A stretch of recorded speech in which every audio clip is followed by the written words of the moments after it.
What if I shared with you that history's most brilliant mind committed its greatest mistake? Imagine the scene, a youthful monarch kneeling upon desert sand, pleading with God solely for wisdom. God becomes so moved that he bestows upon him not merely extraordinary intelligence, but riches without limit and renown that will resonate across the ages. This ruler constructs a temple so breathtaking, adorned with 23 tons of solid gold, that those who visit collapse to their knees in wonder.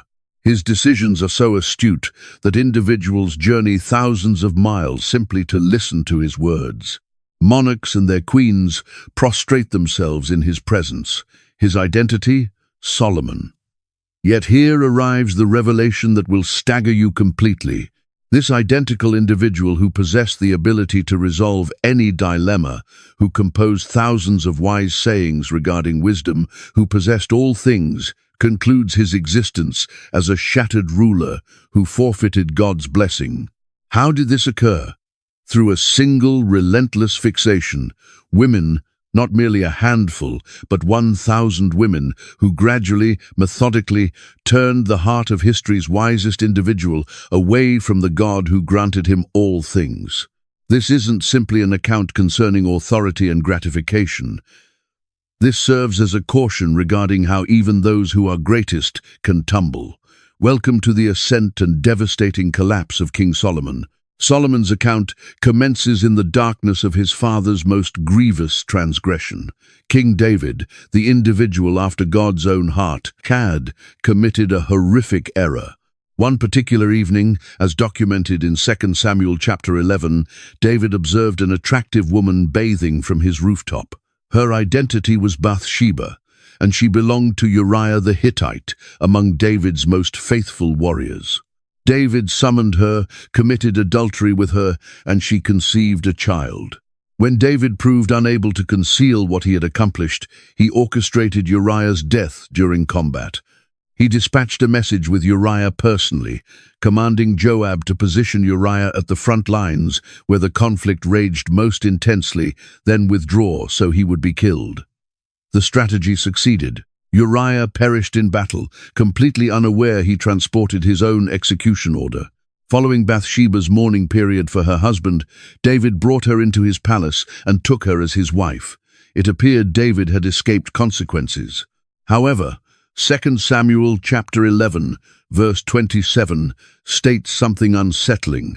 But what David had accomplished displeased the Lord. God dispatched the prophet Nathan to confront the monarch. Nathan approached David and presented him with an account concerning a wealthy individual who stole a poor man's sole lamb. David became enraged at this wrongdoing, failing to comprehend Nathan's spoke about him. Then Nathan uttered those crushing words found in 2 Samuel 12, verse 7, "You are the man." God's verdict was unmistakable. The sword would never leave David's household, and the infant born from this transgression would perish. The baby fell ill. David fasted and pleaded desperately for the child's survival, prostrating himself on the ground throughout the night, refusing nourishment. 2 Samuel 12, verse 18, reveals the baby died on day 7. The servants feared informing David, believing he might harm himself. Yet, when David observed them speaking in whispers, he understood. He questioned them directly. "Has the child died?" They responded, "He has died." Then David performed something that astonished everyone. He rose from the ground, cleansed himself, dressed in fresh garments, and proceeded to the house of the Lord and worshipped. Afterward he returned home and requested food.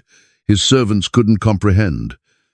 David clarified in 2 Samuel 12:23, "But now that he has died, why would I continue fasting?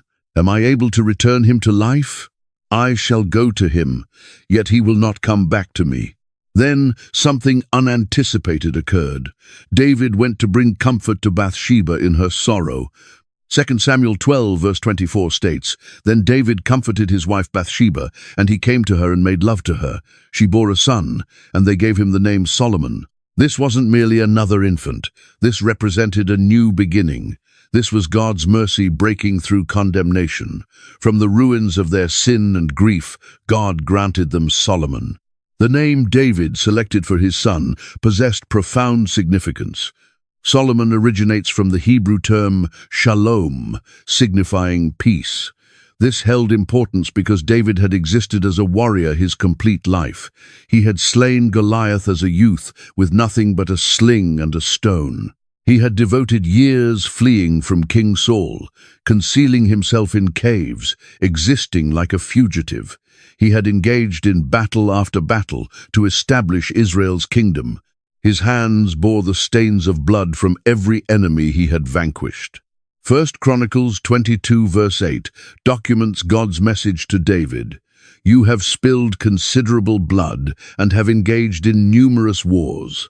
You are not permitted to construct a house for my name because you have spilled considerable blood upon the earth in my sight. David existed as a man of warfare.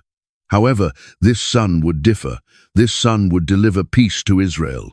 Nevertheless, there existed another name bestowed upon this child, a name even more precious.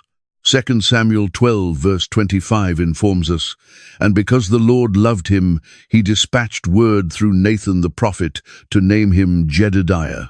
Jedediah signifies beloved of the Lord. Consider that for a moment. This child born from adultery and murder, born following his elder brother's death as divine punishment, was now designated beloved of the Lord. It was the identical prophet Nathan who had declared judgment upon David, who now returned with a message expressing love. God could have rejected this child. God could have regarded him as corrupted by his parents' transgression, yet instead, God selected him. God loved him. God bestowed upon him a unique name, 2 names for one boy. Solomon, the name all would use, spoke regarding his earthly purpose. Jedediah, the name God used, spoke regarding his position before heaven. From the absolute beginning, before Solomon accomplished anything to merit it, God designated him as special. Yet Solomon didn't mature as an only child, possessing a clear route to the throne. King David maintained many wives, and with many wives arrived many sons. The palace overflowed with princes, each one believing he might become the next king. There existed Amnon, David's firstborn son, through Ahinoam. As the eldest, Amnon possessed the strongest claim to the throne. However, Amnon brought dishonor to the family. 2 Samuel chapter 13 documents how Amnon developed an obsession with his half-sister Tamar, who was Absalom's full sister. Amnon feigned illness and requested Tamar to come prepare him food. When she entered his room, he violated her, then immediately despised her and expelled her. Then there existed Absalom, Tamar's full brother. 2 Samuel 14 verse 25 states, In all Israel there existed not a man so abundantly praised for his handsome appearance as Absalom. From the crown of his head to the bottom of his foot, there existed no imperfection in him. Absalom was beautiful, charismatic, and remarkably ambitious. He waited 2 complete years, then invited Amnon to a sheep shearing celebration. There, Absalom commanded his servants to kill Amnon to avenge his sister. Following the murder, Absalom escaped and remained away for 3 years. When he finally returned to Jerusalem, he wasn't content with merely being a prince. He desired the throne. 2 Samuel 15 describes how Absalom would position himself by the city gate and intercept individuals coming to visit the king. He would inform them, If only I were designated judge in the land, then everyone possessing a complaint or case could approach me, and I would ensure they receive justice. He was stealing the affection of the people. Eventually, Absalom assembled an army and proclaimed himself king. David was forced to flee Jerusalem. Father and son proceeded to war. The battle occurred in the forest of Ephraim, and 20,000 men perished that day. Absalom personally was riding his mule beneath a large oak tree when his head became entangled in the thick branches. The mule continued moving, leaving Absalom suspended in the air. Joab discovered him there and thrust 3 javelins through his heart. When David learned that Absalom was dead, 2 Samuel 18:33 documents his anguish. The king was shaken. He ascended to the room above the gateway and wept. As he proceeded, he declared, "O my son Absalom, my son Absalom, if only I had perished instead of you." Following Amnon and Absalom's deaths, there still existed Adonijah. Solomon matured observing all of this. He witnessed his elder brothers destroy themselves through their ambition and violence. Years elapsed, and King David aged considerably. 1 Kings 1 verse 1 informs us, "When King David was extremely old, he could not maintain warmth, even when they placed covers upon him. His servants brought him a young woman named Abishag from Shunem to attend him and maintain his warmth. David was dying, and everyone within the palace understood it. The question occupying everyone's mind was who would become the next king. With Amnon and Absalom deceased, the next eldest son was Adonijah. And Adonijah, David's son by his wife Haggith, decided not to await his father's selection. 1 Kings 1 verse 5 states, "Now Adonijah, whose mother was Haggith, positioned himself forward and declared, 'I will be king.' So he acquired chariots and horses prepared with 50 men to run ahead of him. This was a bold maneuver. Having 50 men run ahead of you served as a sign of royalty, a public declaration that you considered yourself king. Adonijah wasn't concealing his ambition, and he didn't merely have confidence in himself. He possessed powerful allies. 1 Kings 1 verse 7 informs us, "Adonijah conferred with Joab, son of Zeruiah, and with Abiathar the priest, and they provided him their support." Joab was the commander of David's complete army. Abiathar was among the two high priests. With these two individuals supporting him, Adonijah possessed both military strength and religious authority. Feeling confident, Adonijah decided to conduct a coronation celebration. He selected En-Rogel, a spring just outside Jerusalem. There he sacrificed sheep, cattle, and fattened calves. 1 Kings 1 verse 9 informs us precisely whom he invited. Adonijah then sacrificed sheep, cattle, and fattened calves at the stone of Zoheleth near En-Rogel. He invited all his brothers, the king's sons, and all the royal officials of Judah. It was a massive celebration, yet there were some extremely important individuals who were not invited. 1 Kings 1:10 identifies them. But he did not invite Nathan the prophet, or Benaiah, or the special guard, or his brother Solomon. This wasn't accidental. Adonijah deliberately excluded everyone who might oppose him. By leaving them absent, Adonijah was making it unmistakable that this was a coup. He was proclaiming himself king while his father still lived. However, Adonijah had committed a critical error. He had excluded Nathan the prophet, and Nathan possessed no intention of permitting this coup to succeed. 1 Kings 1:11 documents what occurred next. Then Nathan asked Bathsheba, Solomon's mother, "Have you not learned that Adonijah the son of Haggith has become king, and our Lord David possesses no knowledge about it?" The situation was urgent. If Adonijah succeeded, both Bathsheba and Solomon would likely be executed as threats to the new king. Nathan possessed a plan, yet he needed Bathsheba to implement it. Nathan presented the strategy. 1 Kings 1:12 documents his words. "Now then, permit me to counsel you how you can preserve your own life and the life of your son Solomon." Then he informed her precisely what to express. 1 Kings 1:13 demonstrates Nathan's instructions. "Go into King David and declare to him, 'My lord the king, did you not pledge to me your servant? Surely Solomon your son shall be king after me, and he will sit upon my throne. Why then has Adonijah become king?'"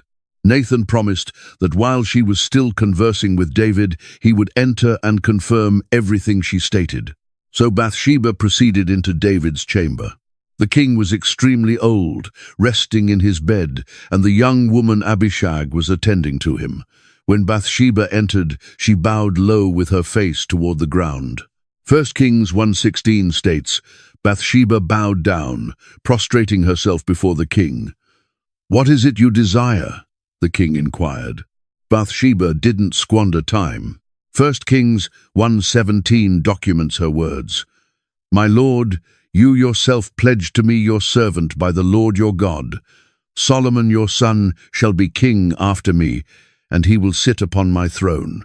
Yet now Adonijah has become king, and you, my lord the king, possess no knowledge about it. Then she presented all the details. 1 Kings 1:18 and 19 inform us. He has sacrificed great numbers of cattle, fattened calves and sheep, and has invited all the king's sons, the priest, and Joab, the commander of the army. Yet he has not invited Solomon your servant. She concluded with a warning in 1 Kings 1 verse 21. My lord the king, the eyes of all Israel are upon you to learn from you who will sit upon the throne of my lord the king after him. Otherwise, as soon as my lord the king is laid to rest with his ancestors, I and my son Solomon will be regarded as criminals. While Bathsheba was still speaking, the servants announced that Nathan the prophet had arrived, precisely as planned. Nathan entered and bowed before the king, with his face toward the ground. Then he confirmed everything Bathsheba had stated. 1 Kings 1:24 documents his words. Nathan declared, Have you, my lord the king, announced that Adonijah shall be king after you, and that he will sit upon your throne? Today he has gone down and sacrificed great numbers of cattle, fattened calves and sheep. He has invited all the king's sons, the commanders of the army, and Abiathar the priest. Right now they are eating and drinking with him and declaring, Long live King Adonijah! But me, your servant, and Zadok the priest, and Benaiah son of Jehoiada, and your servant Solomon he did not invite. David's response was immediate and forceful. 1 Kings 1:28 states, Then King David declared, Summon Bathsheba. So she entered into the king's presence and stood before him. David made an oath. 1 Kings 1 verses 29 and 30 document his solemn words. The king then took an oath, As surely as the Lord lives, who has delivered me out of every trouble, I will surely execute this very day what I pledged to you by the Lord, the God of Israel. Solomon your son shall be king after me, and he will sit upon my throne in my place. Bathsheba bowed low and declared, May my lord King David live forever. Yet David didn't stop with merely words. He immediately issued orders. He summoned Zadok the priest, Nathan the prophet, and Benaiah son of Jehoiada. 1 Kings 1 verses 33 and 34 document David's unmistakable command. Take your Lord's servants with you, and have Solomon my son mount my own mule, and escort him down to Gihon. There have Zadok the priest and Nathan the prophet anoint him king over Israel. Sound the trumpet and proclaim, Long live King Solomon. Then you are to ascend with him, and he is to come and sit upon my throne and reign in my position. I have appointed him ruler over Israel and Judah. David wasn't accepting risks. He specified his own mule, an unmistakable symbol of royal approval. He identified the precise location. He commanded a public anointing with trumpet sounds, and he made it unmistakable that Solomon would sit upon David's throne immediately. The faithful servants moved swiftly.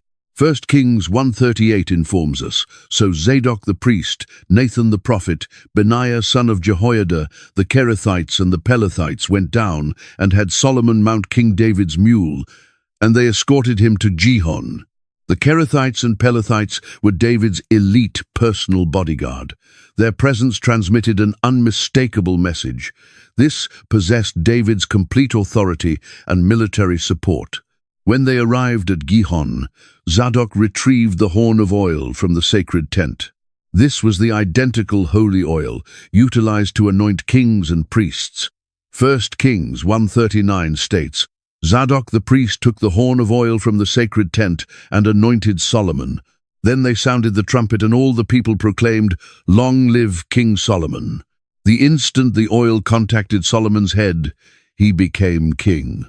What followed was a celebration unlike anything Jerusalem had witnessed. 1 Kings 1:40 describes it, And all the people ascended after him, playing pipes and rejoicing greatly, so that the ground shook with the sound. The ground was shaking, not from an earthquake, but from the sound of thousands of individuals celebrating. They were playing flutes and pipes, creating music that filled the air. This wasn't a small group. This was the complete city emerging to celebrate their new king. Meanwhile, at Rogel, Adonijah's party was concluding. They had finished eating when they began to hear something. 1 Kings 1:41 states, Adonijah and all the guests who were with him heard it as they were finishing their feast. Upon hearing the sound of the trumpet, Joab inquired, "What's the significance of all the commotion in the city?" Even as he was inquiring, Jonathan, son of Abiathar, the priest, came running with information. Jonathan didn't soften the situation. 1 Kings 1:43 documents his message, "Not at all. Our Lord King David has made Solomon king." Then he provided them all the details. 1 Kings 1 verses 44 through 46 continue. The king has sent with him Zadok the priest, Nathan the prophet, Benaiah son of Jehoiada, the Kerethites and the Pelethites, and they have positioned him on the king's mule. And Zadok the priest and Nathan the prophet have anointed him king at Gihon. From there they have ascended cheering, and the city resounds with it. That's the commotion you hear. Moreover, Solomon has taken his seat upon the royal throne. Yet, Jonathan wasn't finished. 1 Kings 1:47 informs us. Also, the royal officials have come to congratulate our Lord King David, declaring, "May your God make Solomon's name more renowned than yours, and his throne greater than yours." And the king bowed in worship upon his bed. Then Jonathan delivered David's final words in 1 Kings 1:48, and the king declared, "Praise be to the Lord, the God of Israel, who has allowed my eyes to witness a successor upon my throne today." The party was finished. 1 Kings 1:49 informs us, "At this, all Adonijah's guests rose in alarm and dispersed." Everyone scattered. Adonijah was suddenly alone and terrified. He ran to the altar and grabbed the horns. 1 Kings 1:51 states, "Then Solomon was informed, 'Adonijah is afraid of King Solomon and is clinging to the horns of the altar.' He declares, 'Let King Solomon pledge to me today that he will not execute his servant to death with the sword.'" Solomon's response revealed his character. 1 Kings 1:52 documents his reply. Solomon responded, "If he demonstrates himself to be worthy, not a hair of his head will fall to the ground. Yet if evil is discovered in him, he will die." Then Solomon dispatched men to bring Adonijah down. When Adonijah came and bowed before the new king, Solomon stated just two words in 1 Kings chapter 1 verse 53, "Go to your home." Solomon was now king, yet he was young, and the responsibility was overwhelming. Shortly following his coronation, Solomon proceeded to Gibeon to worship God. 1 Kings 3 verse 4 informs us, "The king went to Gibeon to offer sacrifices, for that was the most significant high place, and Solomon offered 1,000 burnt offerings upon that altar there." 1,000 burnt offerings. This wasn't a casual visit. This was serious worship. Solomon was seeking God with everything he possessed. Gibeon was approximately 6 miles northwest of Jerusalem, and it was where the tabernacle and the bronze altar stood at that time. The temple hadn't been constructed yet, so this was the primary place to worship God. That night, something extraordinary occurred. 1 Kings 3 verse 5 states, "At Gibeon the Lord appeared to Solomon during the night in a dream, and God declared, 'Ask for whatever you desire me to give you.'" Can you imagine that moment? The creator of the universe was offering Solomon a blank check, anything he desired, anything at all. This wasn't merely a pleasant dream. This was God testing Solomon's heart. What would a young king request when given unlimited options? Would he request power, for wealth, for long life, for victory over his enemies? God was observing to see what Solomon genuinely valued. This was a test of character, a moment that would reveal what kind of king Solomon would become. And Solomon's answer would determine not just his own future, but the future of an entire nation. Solomon didn't rush to respond. He thought carefully about what to express, and when he spoke, his words revealed a humble heart. 1 Kings 3 verse 6 begins his response. Solomon answered, "You have shown great kindness to your servant my father David, because he was faithful to you and righteous and upright in heart. You have continued this great kindness to him, and have given him a son to sit upon his throne this very day." Solomon began by acknowledging God's goodness toward his father. He recognized that he didn't deserve to be king. It was all because of God's kindness. Then Solomon expressed his fear and inadequacy.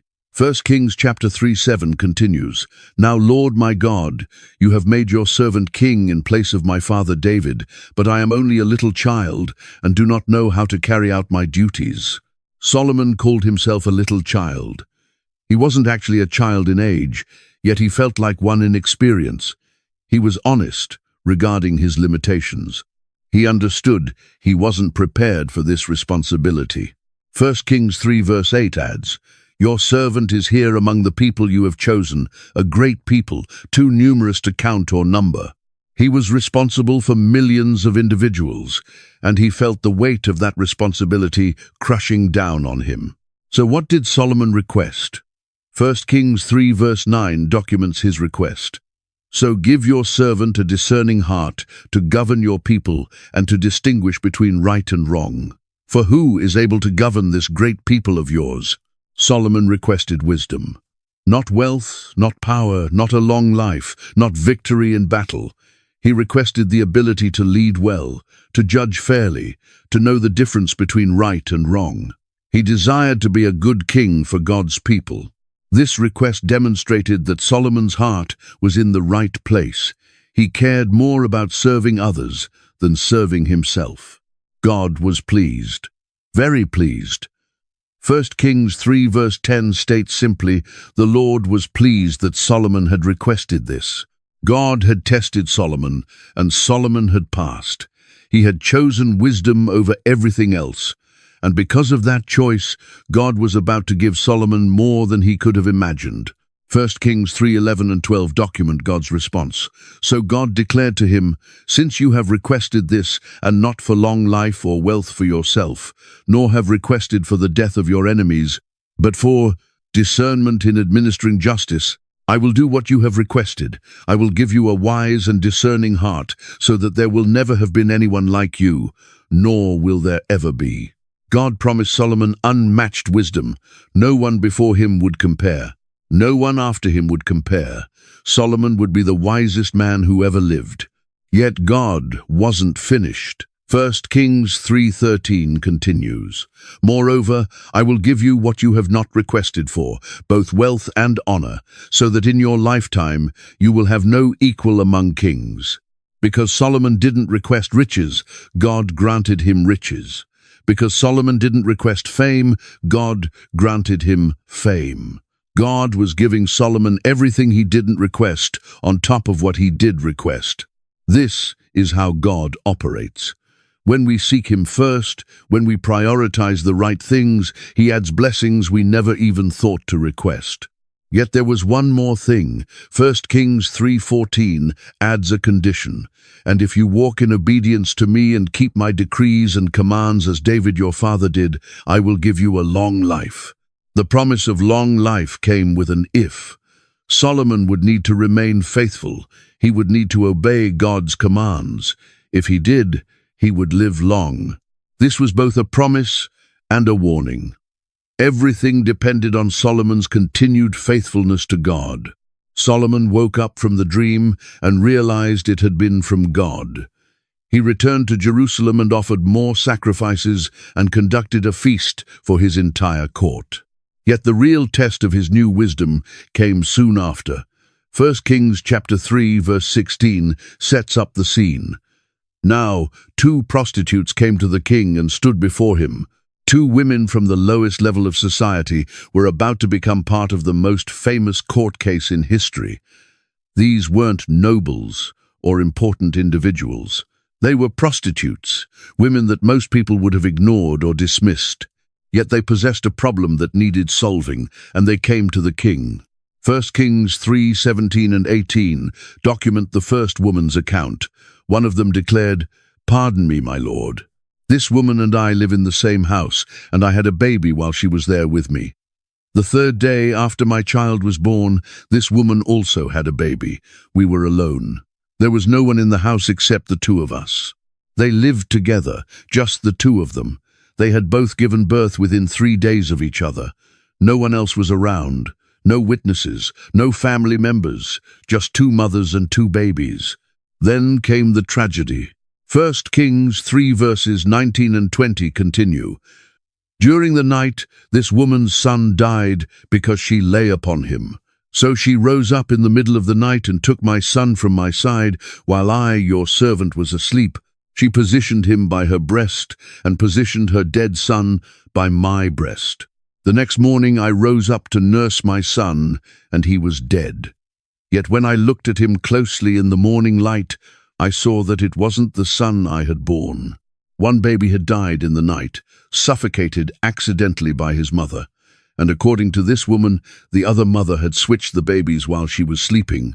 She woke up to discover a dead baby next to her, yet when she looked closely, she realized it wasn't her son. The second woman immediately disagreed. 1 Kings 3:22 informs us. The other woman declared, "No, the living one is my son, the dead one is yours." Yet the first one insisted, "No, the dead one is yours, the living one is mine." And so they argued before the king. Back and forth they went. Each woman claimed the living baby was hers. Each woman stated the dead baby belonged to the other. There were no witnesses, no evidence, no DNA tests, no way to prove who was telling the truth. It seemed like an impossible case. How could anyone judge between them? Solomon sat upon his throne and thought. Then he made a shocking decision. 1 Kings 3:24 documents what occurred. Then the king declared, "Bring me a sword." So they brought a sword for the king. Everyone in the court must have been confused. Why did the king need a sword? What was he going to do? The tension in the room was rising. Then Solomon issued an order that made everyone's blood run cold. 1 Kings 3:25 states, "He then gave an order, 'Cut the living child in 2 and give half to one and half to the other.'" The entire court held its breath. Was the king serious? Was he really going to kill an innocent baby? It seemed insane. It seemed cruel. Yet Solomon knew precisely what he was doing. He was creating a test, a moment where the truth would reveal itself through the mother's reactions. And the reactions came immediately. 1 Kings chapter 3:26 documents what occurred next. The woman whose son was alive was deeply moved out of love for her son and declared to the king, "Please, my lord, give her the living baby. Don't kill him." Yet the other stated, "Neither I nor you shall have him. Cut him in 2. The difference couldn't have been more unmistakable. The real mother would rather lose her son to another woman than see him killed. Her love was so strong that she was willing to give him up if it meant he would live. She cried out in anguish, begging the king to spare the child. Yet the false mother possessed no such love. She coldly agreed to the division. If she couldn't have the baby, then no one would. Her response revealed a heart without maternal love, without compassion, without truth. Solomon possessed his answer. 1 Kings 3:27 informs us, "Then the king gave his ruling, 'Give the living baby to the first woman. Do not kill him. She is his mother.'" It was that simple. Solomon identified the true mother by observing who loved the child more. The woman willing to sacrifice her own claim was the real mother. The woman willing to let the child die was the liar. Solomon's wisdom wasn't just about knowledge, about understanding human nature, about knowing that real love always protects, always hopes, always perseveres. The news of this judgment spread rapidly.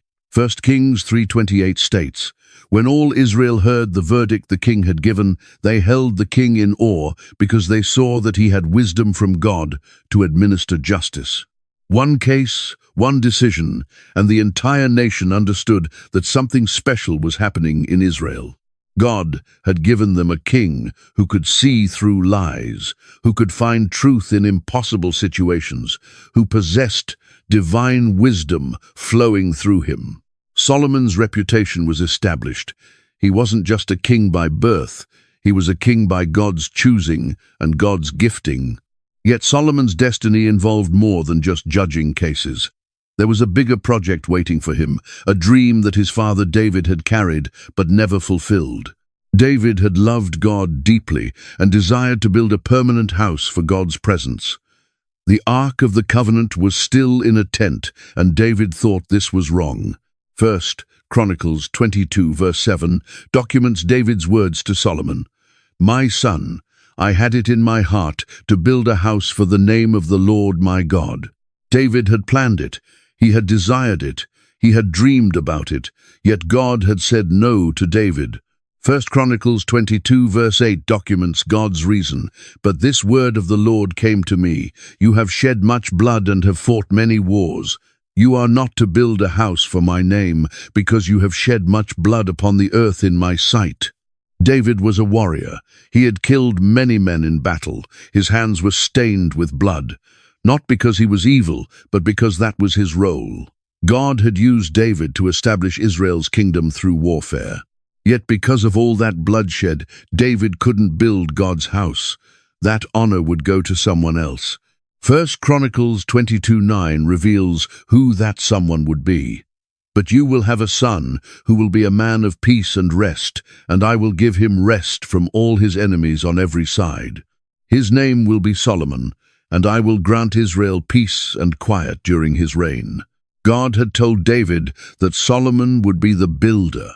Solomon, whose name meant peace, would build the temple during a time of peace. This was God's plan all along. So David prepared everything he could for Solomon. He couldn't build the temple himself, yet he could gather the materials. And David gathered like no one had ever gathered before. 1 Chronicles 22:14 documents what David told Solomon. "I have taken great pains to provide for the temple of the Lord 100,000 talents of gold, 1,000,000 talents of silver, quantities of bronze and iron too great to be weighed, and wood and stone, and you may add to them." Let's put this in perspective. 100,000 talents of gold is approximately 3,500 tons of gold. 1,000,000 talents of silver is approximately 37,500 tons of silver. This was an unimaginable fortune, more wealth than most kingdoms possessed in total. And David had set it all aside for one purpose: building God's house. Yet David gave Solomon more than just materials. He gave him detailed plans. 1 Chronicles 28:11 states, "Then David gave his son Solomon the plans for the portico of the temple, its buildings, its storerooms, its upper parts, its inner rooms, and the place of atonement." David had received these plans from God. 1 Chronicles 28:19 adds, "All this David declared, I have in writing as a result of the Lord's hand upon me, and he enabled me to understand all the details of the plan." These weren't human designs. These were divine blueprints. God had shown David precisely how the temple should be built, and now David was passing these plans to Solomon.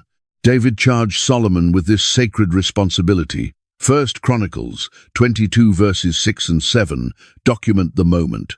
"Then he called for his son Solomon and charged him to build a house for the Lord, the God of Israel." David declared to Solomon, "My son, I had it in my heart to build a house for the name of the Lord my God."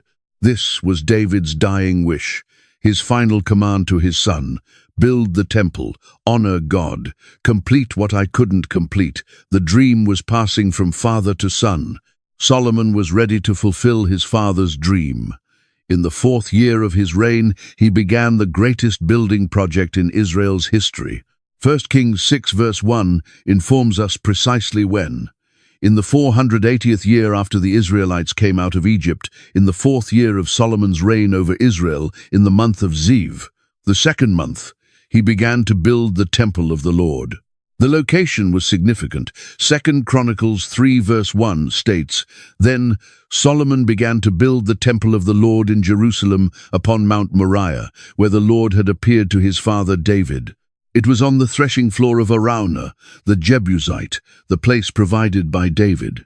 This was the same spot where David had built an altar to stop a plague. It was the same mountain where Abraham had been willing to sacrifice Isaac centuries before. This ground was sacred. The project required a massive workforce. 1 Kings 5:13 documents the labor force. King Solomon conscripted laborers from all Israel, 30,000 men. These weren't slaves. They were Israelites doing shifts of work. 1 Kings 5:14 explains the rotation. He sent them off to Lebanon in shifts of 10,000 a month, so that they spent 1 month in Lebanon and 2 months at home. Adoniram was in charge of the forced labor. 1 month working, 2 months home with their families. Yet that wasn't all. 2 Chronicles chapter 2 verse 2 adds more numbers. Solomon conscripted 70,000 men as carriers and 80,000 as stonecutters in the hills. That's 180,000 workers total, not counting supervisors and craftsmen. The materials came from various sources. Solomon made an arrangement with King Hiram of Tyre for the cedar wood. 1 Kings 5 verses 8 and 9 document Hiram's response. So Hiram sent word to Solomon, "I have received the message you sent me, and will do all you desire in providing the cedar and juniper logs.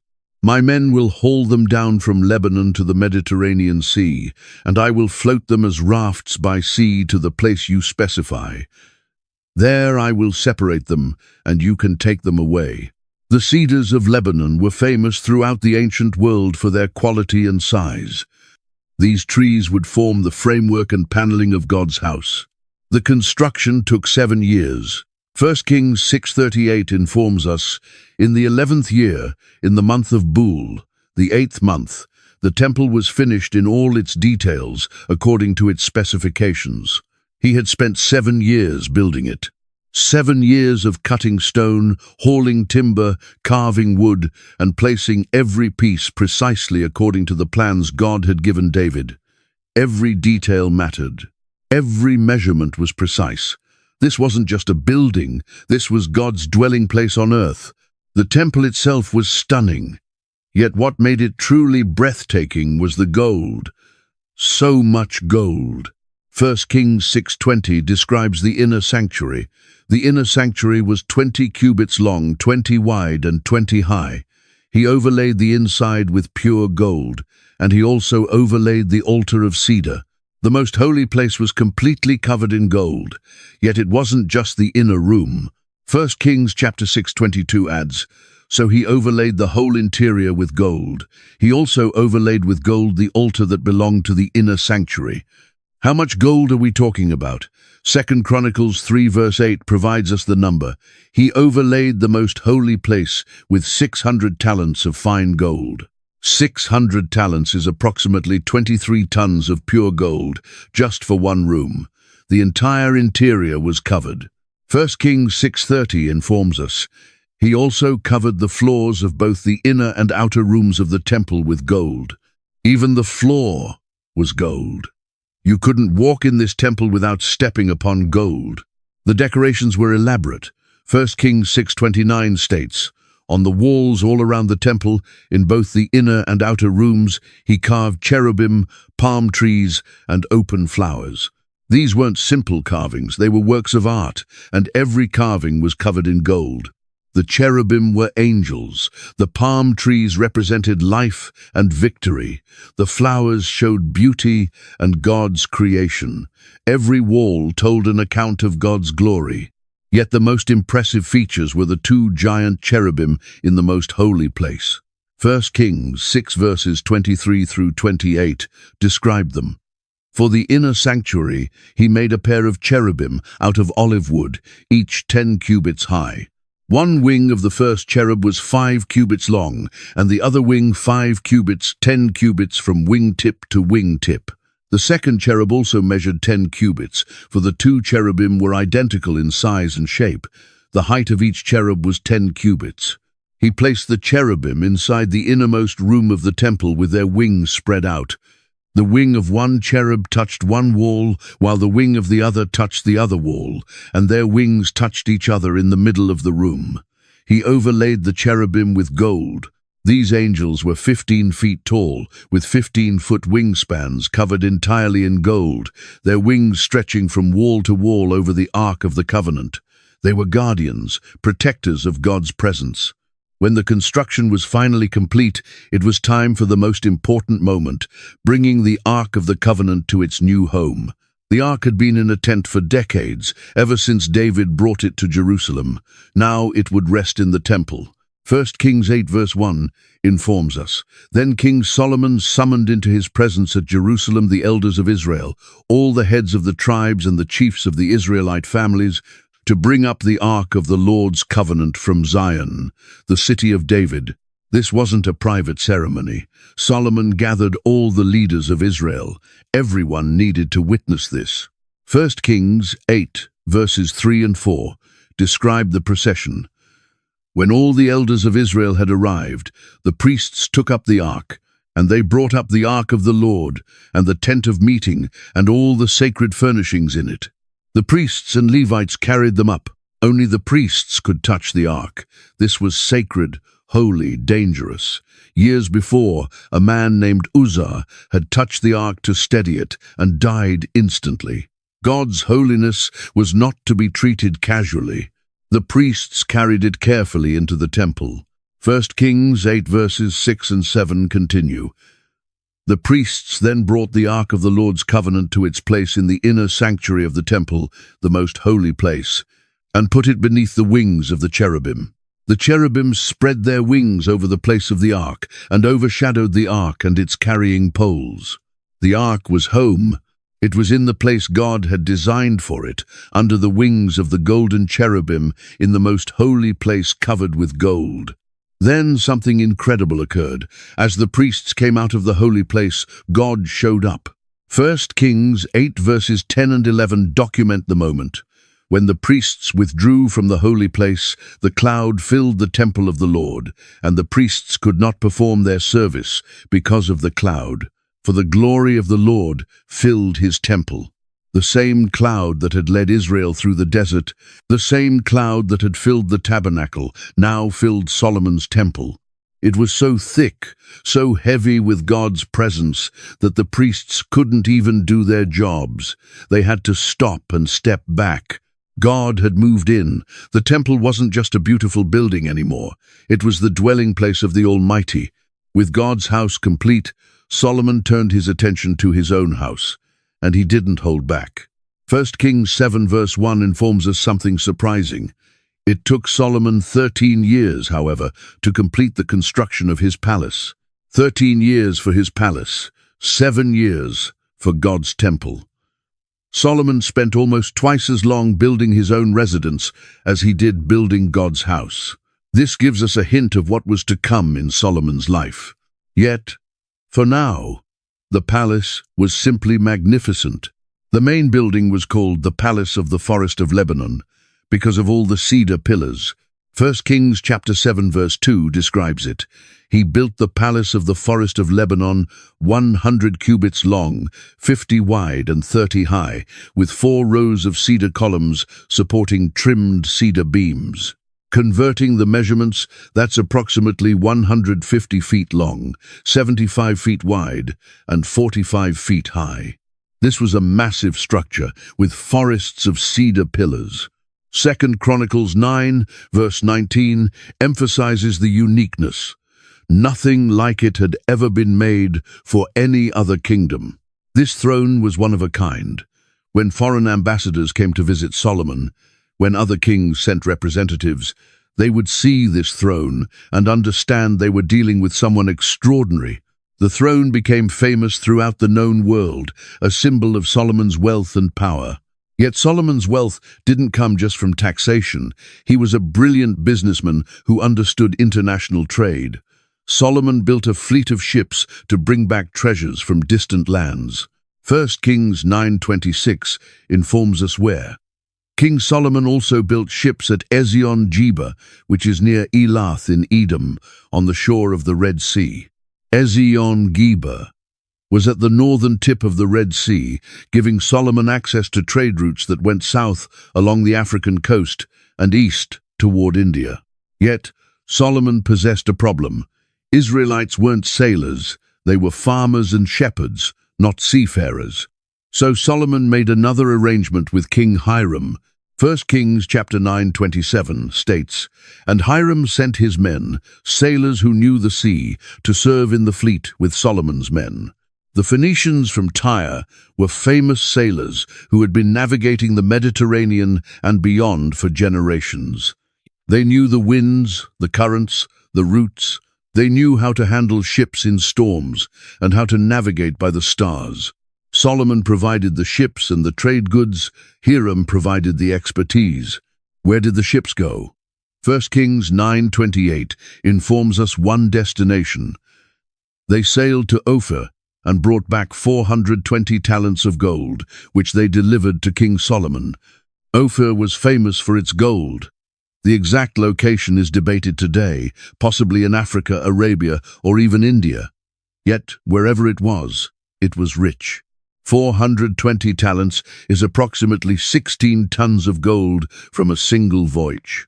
Yet gold wasn't the only cargo. 1 Kings 10:22 describes the full fleet. The king had a fleet of trading ships at sea, along with the ships of Hiram. Once every 3 years it returned, carrying gold, silver and ivory, and apes and baboons. Every 3 years the ships would return, loaded with treasures. Gold and silver for the treasury, ivory for carving thrones and decorations, apes and baboons as exotic animals that would amaze visitors to Solomon's court. These voyages made Solomon incredibly wealthy and brought Jerusalem goods that no one in Israel had ever seen before.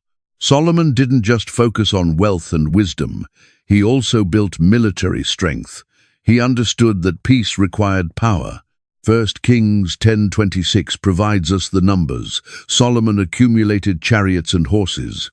He had 1,400 chariots and 12,000 horses, which he kept in the chariot cities and also with him in Jerusalem.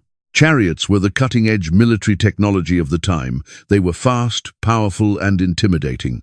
Having 1,400 chariots meant Solomon possessed the most modern army in the region. Yet chariots required infrastructure. You couldn't just park them anywhere. 1 Kings 9:19 states, "Solomon built as well as all his store cities and the towns for his chariots and for his horses, whatever he desired to build in Jerusalem, in Lebanon, and throughout all the territory he ruled." Solomon constructed special cities just for his chariots and cavalry. Archaeological discoveries have found these chariot cities. They had special stables with stone mangers, storage rooms for equipment, and training grounds. 2 Chronicles chapter 9 verse 25 adds a detail. Solomon had 4,000 stalls for horses and chariots and 12,000 horses. 4,000 stalls means Solomon's military installations were huge. These weren't small outposts, they were major fortifications. 1 Kings 9:15 lists some of them. Here is the account of the forced labor King Solomon conscripted to build the Lord's temple, his own palace, the terraces, the wall of Jerusalem, and Hazor, Megiddo, and Gezer. Hazor, Megiddo, and Gezer were 3 strategic cities that guarded important routes through Israel. Solomon fortified them and stationed chariots there. Yet Solomon also saw chariots as a business opportunity. 1 Kings 10 verses 28 and 29 explain, Solomon's horses were imported from Egypt and from Quay. The royal merchants purchased them from Quay at the current price. They imported a chariot from Egypt for 600 shekels of silver and a horse for 150. They also exported them to all the kings of the Hittites and of the Arameans. Solomon was running an international arms trade. He bought chariots from Egypt and horses from Quay, then resold them to other kingdoms at a profit. He was making money from his military while making money off other people's militaries. Solomon's fame spread far and wide. Stories of his wisdom and wealth traveled along the trade routes. And one person who heard these stories was the Queen of Sheba. 1 Kings chapter 10 verse 1 informs us what she did. When the Queen of Sheba heard about the fame of Solomon and his relationship to the Lord, she came to test Solomon with hard questions. Sheba was probably in southern Arabia, modern-day Yemen, approximately 1,200 miles from Jerusalem. This queen didn't just send a messenger, she came herself with a full royal caravan. 1 Kings chapter 10 verse 2 describes her arrival. Arriving at Jerusalem with a very great caravan, with camels carrying spices, large quantities of gold, and precious stones, she came to Solomon and talked with him about all that she had on her mind. This wasn't a small group. This was a massive caravan that would have taken months to prepare and months to travel. She brought diplomatic gifts, yet she also brought questions. She desired to test Solomon to see if the reports about his wisdom were true or exaggerated. 1 Kings chapter 10 verse 3 provides us Solomon's performance. Solomon answered all her questions. Nothing was too hard for the king to explain to her. Every question she asked, Solomon possessed an answer. Every riddle she posed, he solved. Every complex problem she presented, he unraveled.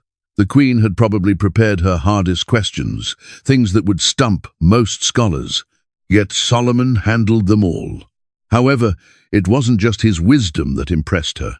1 Kings 10 verses 4 and 5 describe her reaction to everything. When the Queen of Sheba saw all the wisdom of Solomon and the palace he had built, the food on his table, the seating of his officials, the attending servants in their robes, his cupbearers, and the burnt offerings he made at the temple of the Lord, she was overwhelmed. The palace, the organization of his court, the quality of the food, the uniforms of the servants, the worship at the temple, every detail was perfect. Every aspect of Solomon's kingdom was functioning at the highest level. 1 Kings 10 verses 6 and 7 document her words to Solomon. She declared to the king, "The report I heard in my own country about your achievements and your wisdom is true. Yet, I did not believe these things until I came and saw with my own eyes. Indeed, not even half was told me. In wisdom and wealth you have far exceeded the report I heard." This was high praise from a queen who had traveled 1,200 miles specifically to verify the reports.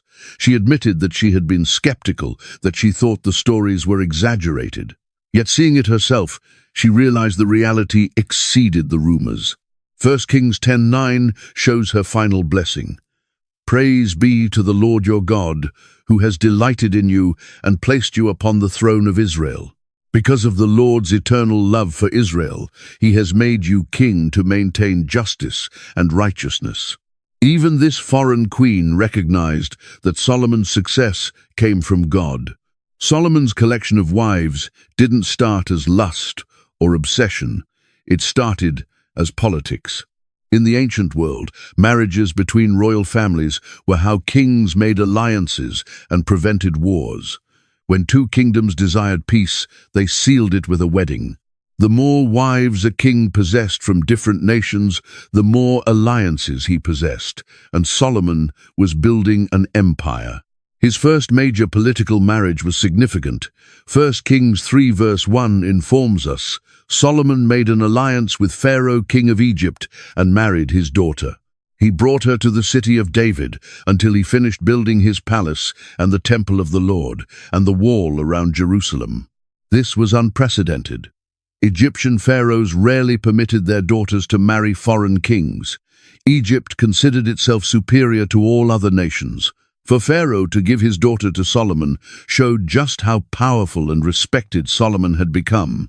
Yet Solomon didn't treat her like just another wife.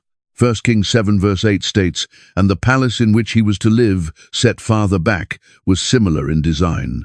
Solomon also made a palace like this hall for Pharaoh's daughter, whom he had married. Solomon built her a separate palace. This wasn't just a room in the harem. This was her own royal residence, showing her special status. She was the daughter of the most powerful king in the world at that time, and Solomon honored that. 1 Kings chapter 9 verse 24 adds another detail. After Pharaoh's daughter had come up from the city of David to the palace Solomon had built for her, he constructed the terraces. Solomon even changed Jerusalem's landscape for her. He built special terraces, probably gardens and walkways, to make her feel at home. At this point, the marriage seemed like a brilliant diplomatic move. Solomon had secured peace with Egypt, the superpower of the age. Yet this was just the beginning. One wife became two, two became 10, 10 became 50. And with each new marriage, Solomon was making a choice that would eventually destroy everything he had built. As Solomon's power grew, so did his collection of wives. Each new alliance meant another wedding, each treaty meant another princess, and Solomon couldn't say no. Or maybe he didn't desire to say no. The number grew and grew until it reached a level that's hard to believe. 1 Kings 11 verse 3 provides us the shocking total. He had 700 wives of royal birth and 300 concubines, and his wives led him astray. 700 wives, 300 concubines, that's 1,000 women in Solomon's household. To put this in perspective, that means Solomon could have been with a different woman every single day for almost 3 years before seeing the same one twice. Yet here's the problem. God had given Israel clear warnings about this very thing. When Moses laid out the laws for Israel's future kings in Deuteronomy 17 verses 16 and 17, he stated, "The king, moreover, must not acquire great numbers of horses for himself, or make the people return to Egypt to get more of them. For the Lord has told you, you are not to go back that way again. He must not take many wives, or his heart will be led astray. He must not accumulate large amounts of silver and gold." 3 specific warnings for kings. Don't accumulate horses, don't take many wives, don't pile up wealth. And Solomon broke all 3. He possessed 12,000 horses. He possessed 1,000 women. He possessed more gold than anyone could count. He violated every single warning God had given. And these weren't just any women. 1 Kings 11 verses 1 and 2 inform us where they came from. King Solomon, however, loved many foreign women besides Pharaoh's daughter: Moabites, Ammonites, Edomites, Sidonians, and Hittites. They were from nations about which the Lord had told the Israelites, "You must not intermarry with them because they will surely turn your hearts after their gods." Nevertheless, Solomon held fast to them in love. God had specifically told Israel not to marry people from these nations. Not because of racism or prejudice, but because these nations worshipped false gods, and God knew that marriage would influence Israel to worship those gods too. Yet Solomon ignored the warning. He married them anyway, and the text states he held fast to them in love. He wasn't just making political alliances anymore. He loved these women. He was attached to them, and they were about to lead him away from the God who had given him everything. Each foreign wife brought more than just herself into Solomon's household. She brought her religion, her customs, her gods, and Solomon let her. At first it probably seemed harmless. Let each wife worship her own way. Don't force them to give up their beliefs. Be tolerant, be understanding. Yet tolerance became acceptance. Acceptance became participation, and participation became full-blown idolatry. These wives didn't just pray quietly in their rooms. They established public shrines and altars to their gods, right in Jerusalem, the city of God's temple. 1 Kings 11 verse 4 informs us what occurred. As Solomon grew old, his wives turned his heart after other gods, and his heart was not fully devoted to the Lord his God, as the heart of David his father had been. Solomon's heart, the heart that had once asked only for wisdom, was now divided. He was trying to serve God and serve other gods at the same time, and that never works. 1 Kings 11 verse 5 names specific false gods. He followed Ashtoreth, the goddess of the Sidonians, and Molech, the detestable god of the Ammonites. Ashtoreth was a fertility goddess. Her worship involved sexual rituals and prostitution. Molech was even worse. Molech worship required child sacrifice. Parents would burn their children alive as offerings to this demon. And Solomon, the wisest man in the world, the builder of God's temple, was now following these evil gods. How did it occur?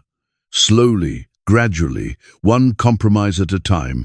Maybe at first he just attended his wives' ceremonies out of politeness. Then maybe he started offering incense to keep them happy. Then maybe he started actually praying to these gods. The text doesn't provide us the details, yet it shows us the end result. Solomon's heart was turned away. 1 Kings 11 verse 7 informs us how far Solomon went. On a hill east of Jerusalem, Solomon built a high place for Chemosh, the detestable god of Moab, and for Molech, the detestable god of the Ammonites. A high place was an altar on a hilltop where sacrifices were offered, and Solomon built these high places right outside Jerusalem. When people looked out from the city, when they looked out from the temple, they could see these pagan altars on the hill. The man who had built God's house was now building houses for demons. 1 Kings 11 verse 8 adds, "He did the same for all his foreign wives, who burned incense and offered sacrifices to their gods." Solomon built shrines for all of them. The palace complex became a religious marketplace, with gods from every nation competing for worship. And God, the true God who had given Solomon everything, was being pushed to the side. This wasn't just political tolerance anymore. Solomon's heart had actually turned. The man who had once walked with God was now walking away from God. 1 Kings 11 verse 6 describes the tragedy. "So Solomon did evil in the eyes of the Lord. He did not follow the Lord completely, as David his father had done." David had been far from perfect. David had committed adultery and murder, yet David's heart always came back to God. When Nathan confronted David, David repented immediately. David wrote Psalm 51, crying out, "Create in me a pure heart, O God, and renew a steadfast spirit within me." David's heart was always pointed toward God, even when his actions failed. Yet Solomon was different. Solomon's heart had turned away. He didn't repent. He didn't cry out to God. He just kept following other gods alongside the true God. The description gets more specific. 1 Kings 11 verse 5 had mentioned Ashtoreth and Molech. Now 1 Kings 11 verse 7 adds Chemosh. On a hill east of Jerusalem, Solomon built a high place for Chemosh, the detestable god of Moab. Chemosh was the national god of Moab. Like Molech, Chemosh sometimes required child sacrifice. The prophet Jeremiah would later describe the valley where these sacrifices happened as a place of horror. And Solomon, in his old age, with all his wisdom, was building altars for these gods. The text emphasizes the location, on a hill east of Jerusalem. This mattered because the temple was in Jerusalem. When priests and worshippers went to the temple to offer sacrifices to the true God, they could look east and see the high places Solomon had built for false gods. It was a visible betrayal, a public statement that Solomon no longer cared about honoring God alone. What makes this even more tragic is that Solomon knew better. He possessed more wisdom than anyone who ever lived. He knew what God required. He had written much of Proverbs with warnings about the dangers of sexual immorality and foolish choices. He had written Ecclesiastes, reflecting on the emptiness of chasing pleasure. Yet knowledge isn't the same as obedience. Wisdom isn't the same as faithfulness. Solomon knew the truth, yet he didn't live it. His wives had captured his heart in a way that wisdom couldn't protect him from. 1 Kings 11 verse 4 states, "His heart was not fully devoted to the Lord his God, as the heart of David his father had been." Half-hearted devotion is no devotion at all. God doesn't desire part of our hearts. He desires all of it. And Solomon was giving pieces of his heart to 1,000 different women and their gods. God had been patient with Solomon. God had given him everything: wisdom, wealth, honor, peace. God had appeared to him twice, once in the dream at Gibeon and once after the temple dedication. God had made promises to Solomon and blessed him beyond measure. Yet now God's patience was ending. 1 Kings 11 verse 9 informs us, "The Lord became angry with Solomon because his heart had turned away from the Lord, the God of Israel, who had appeared to him twice." God's anger was justified. This wasn't a small mistake. This wasn't a moment of weakness. This was deliberate, sustained rebellion. And it was worse because God had appeared to Solomon twice. Solomon had seen God's glory fill the temple. He had experienced God's presence in ways most people never would. And still he turned away. 1 Kings 11 verse 10 adds, "Although he had forbidden Solomon to follow other gods, Solomon did not keep the Lord's command." God had specifically commanded Solomon not to do this. It wasn't unclear. It wasn't ambiguous. God had stated, "Don't worship other gods." And Solomon did it anyway. So God took action. He didn't strike Solomon dead. He didn't destroy Jerusalem. Yet he did raise up enemies to make Solomon's life difficult. 1 Kings 11:14 states, "Then the Lord raised up against Solomon an adversary, Hadad the Edomite, from the royal line of Edom."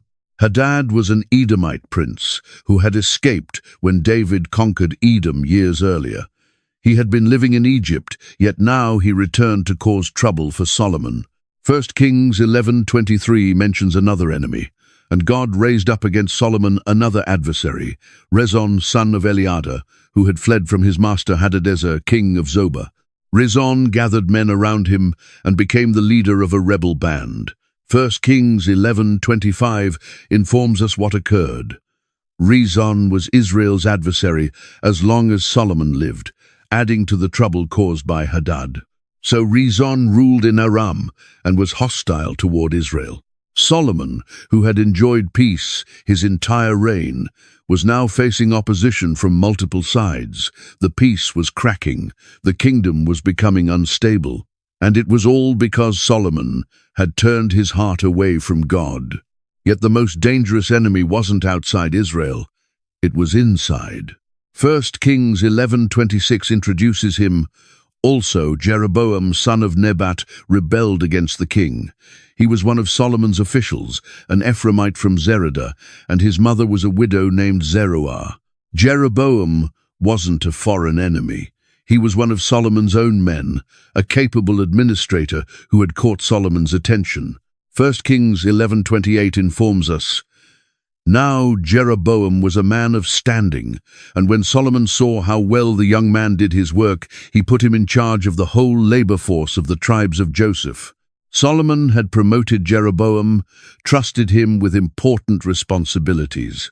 Yet Jeroboam was about to become the instrument of Solomon's dynasty's destruction. One day, Jeroboam was leaving Jerusalem when something unexpected occurred. 1 Kings 11:29 sets the scene. About that time, Jeroboam was going out of Jerusalem, and Ahijah, the prophet of Shiloh, met him on the way, wearing a new cloak. The two of them were alone, out in the country. Ahijah was a prophet, a spokesman for God, and he possessed a message for Jeroboam. Yet this message wasn't delivered in words alone. It was delivered through a dramatic action. 1 Kings 11:30 describes it. "And Ahijah took hold of the new cloak he was wearing and tore it into 12 pieces. Then Ahijah spoke."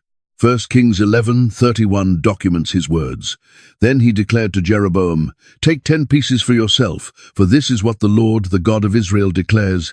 See, I am going to tear the kingdom out of Solomon's hand and give you 10 tribes. Now, the 12 pieces represented the 12 tribes of Israel. 10 pieces for Jeroboam meant 10 tribes would be his. This was God's judgment on Solomon. The kingdom was going to be ripped apart, divided, torn in two, and it would occur because Solomon had torn his own heart away from God. Yet God wasn't completely rejecting Solomon's family. 1 Kings 11:32 explains, "But for the sake of my servant David and the city of Jerusalem, which I have chosen out of all the tribes of Israel, he will have one tribe. One tribe would remain with Solomon's son, not because Solomon deserved it, but because of David." God had made a promise to David that his family would always have a descendant upon the throne. And God keeps his promises, even when people break theirs. 1 Kings 11:33 provides the reason for this judgment. I will do this because they have forsaken me and worshipped Ashtoreth, the goddess of the Sidonians, Chemosh, the god of the Moabites, and Molech, the god of the Ammonites, and have not walked in obedience to me, nor done what is right in my eyes, nor kept my decrees and laws as David, Solomon's father, did. God wasn't going to do this immediately. 1 Kings 11:34 states, But I will not take the whole kingdom out of Solomon's hand. I have made him ruler all the days of his life, for the sake of David, my servant, whom I chose and who obeyed my commands and decrees. Solomon would remain king until he died. Yet after his death, the kingdom would split. 1 Kings 11:35 concludes, I will take the kingdom from his son's hands and give you 10 tribes. Jeroboam now knew his future. He would be king over most of Israel, and Solomon somehow found out about this prophecy. 1 Kings 11:40 informs us. Solomon tried to kill Jeroboam, but Jeroboam fled to Egypt, to Shishak the king, and stayed there until Solomon's death. Solomon, in fear and anger, tried to eliminate the threat. Yet Jeroboam escaped, and the prophecy remained. The judgment was coming, and nothing Solomon could do would stop it. Part of the reason God was judging Solomon wasn't just the idolatry. It was also the burden Solomon had placed on his people. All those building projects, all that gold, all those horses and chariots, all those wives. Someone had to pay for it. And that someone was the people of Israel. Solomon had set up an elaborate system of taxation and forced labor that was crushing his subjects. 1 Kings 4 verse 7 explains the system. Solomon had 12 district governors over all Israel, who supplied provisions for the king and the royal household. Each one had to provide supplies for 1 month in the year. Israel was divided into 12 districts, and each district had to supply everything the royal household needed for 1 month. That meant every district was responsible for feeding Solomon, his family, his officials, and his army for 30 days every year. And the amount required was staggering. 1 Kings 4:22 lists the daily provisions. Solomon's daily provisions were 30 cors of the finest flour and 60 cors of meal. Converting these measurements, that's approximately 185 bushels of fine flour and 375 bushels of regular meal every single day. That's just the grain. 1 Kings 4:23 continues, 10 head of stall-fed cattle, 20 of pasture-fed cattle, and 100 sheep and goats, as well as deer, gazelles, roebucks, and choice fowl.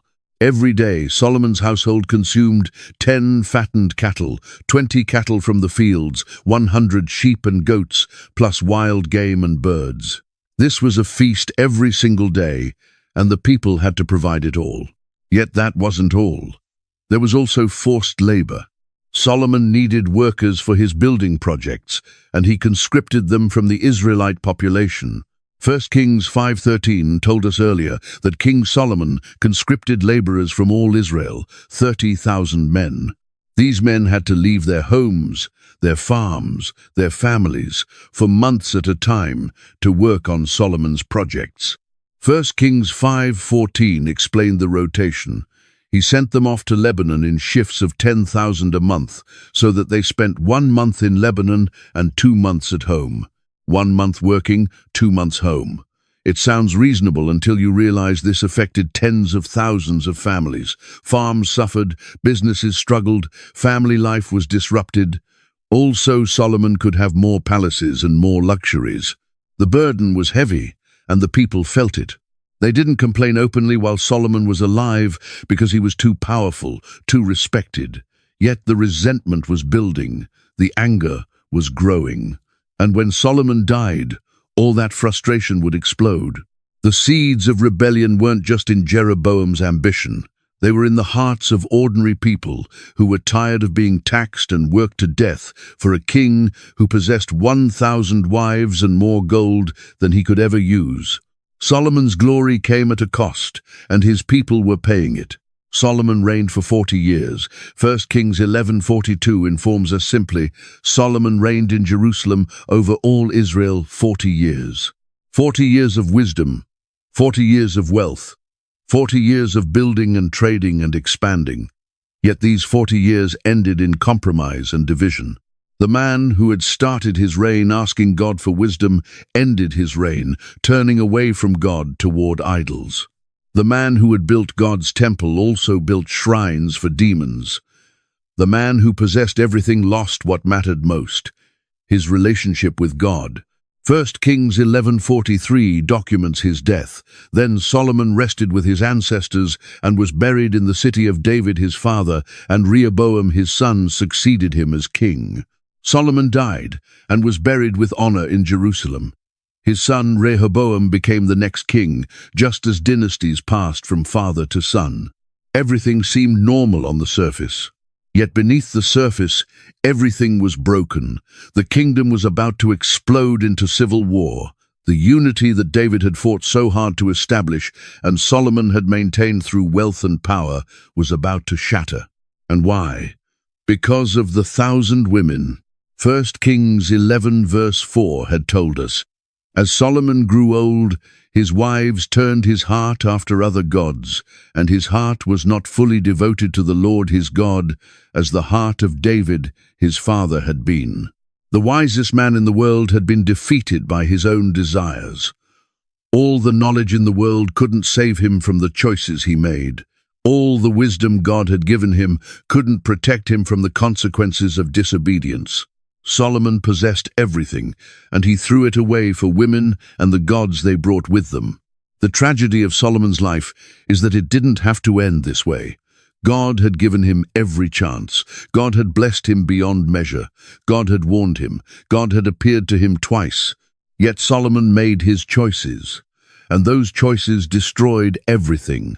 The United Kingdom of Israel that David had fought to build and Solomon had ruled in peace would not last another generation. Rehoboam would be king, yet only over a fraction of what his father had ruled. The other 10 tribes would follow Jeroboam, just as the prophet had stated. And it all occurred because the wisest man in history couldn't control his own heart. If this account impacted you, if it made you think, if it challenged you, then don't keep it to yourself. Hit that subscribe button so you don't miss more biblical stories that reveal truth about God and about ourselves. Share this video with someone who needs to hear Solomon's warning, and leave a comment below.